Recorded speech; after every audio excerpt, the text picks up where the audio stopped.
Vienā no pirmajām sniegotajām dienām Grobiņā sniegs tiek tīrīts ne tikai no ielām un brauktuvēm, bet arī no 6 neatliekamās medicīniskās palīdzības automašīnām. Šīs automašīnas, kas savu laiku nokalpojušas mediķiem Kuldīgas slimnīcā, šoruden ar Veselības ministrijas atļauju nodotas Dienvidkurzemes novada pašvaldībai, lai savukārt tālāk tās būtu iespējams ziedot Kamiņa-Kašīrskas pašvaldībai Ukrainā. Tā jāpierod sistēmām. Tā teikt strādā. Šīs auto ies uz Ukrainu.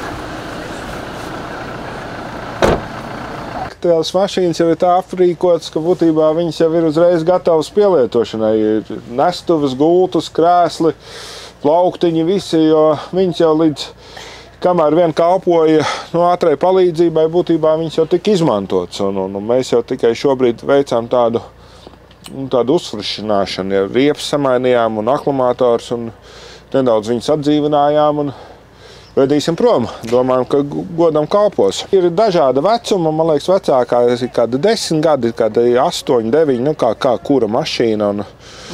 Un tā kā, ir kaut kas parūsējis un tā, bet funkcionāli viss strādā un es domāju, ka viņas būs ļoti noderīgas. Un vairākas no viņām ir ar pilpiedziņu, kas ļaus arī braukt tādos apstākļos, kā tur ir.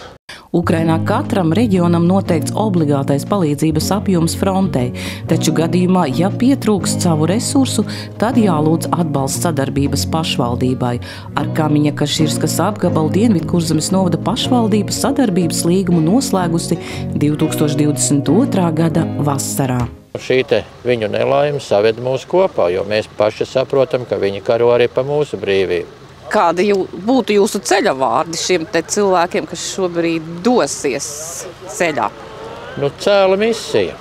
Un es ticu komandai, ka viss būs veiksmīgi galā, jo ir pieredze, kad mēs traktorus sūtījām, tad tik neatlaidīgi, lai savestu šo tehniku kārtībā un iedarbinātu, kur 10 gadu nebija strādājusi, veltīja veselu diennakti. Īpaši Jānis Monsevičs. Šī jau būs kāda 5. reize, kad mēs kaut ko vedam. Gan autobusus esam veduši, gan traktors, gan visu pārējo. Un gan jau, ka ar šo arī vēl nebeigsies nekas. Tā kā tomēr ir prieks, ja varam palīdzēt ar kaut ko tādu, kas varbūt pašiem vairs nav nepieciešams. Automašīnas pirms došanās uz Ukrainu tiek piepildītas ar humānās palīdzības pakām, kurās ir nepieciešamās lietas. Pašvaldības deputāti nolēma piešķirt finansējumu Tabicas sirdī šai organizācijai, un tad sadarbībā ar Tabicas sirdi tika sagādāti sēgas spilveni, gaļas konzervi, kas tiks nodot Ukraiņu bruņoto spēku vajadzībām. Mēs dosimies, tā teikt, labdarības braucienā šos skaistos auto nodot Ukraiņas tautai. Tas būs pirmais tavs brauciens? Man tas būs pirmais pārbaudījums. Nebaidos, jo tie cilvēki strādā mūsu visu labā, tā kā mums arī roka jāpieliek, lai lielais darbs uz priekšu tiek. Tu esi arī viens no tiem šoferiem, kas dosies tālajā ceļā, vai tas ir pirmo reizi, ka tu dodies šādā ceļā?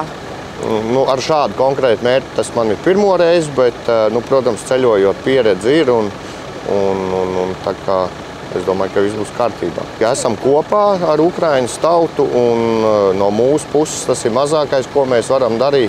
Visas 6 automašīnas jau veiksmīgi sasniegušas savu galamērķi, lai palīdzētu kara plosītās Ukrainas iedzīvotājiem un tās bruņotajiem spēkiem.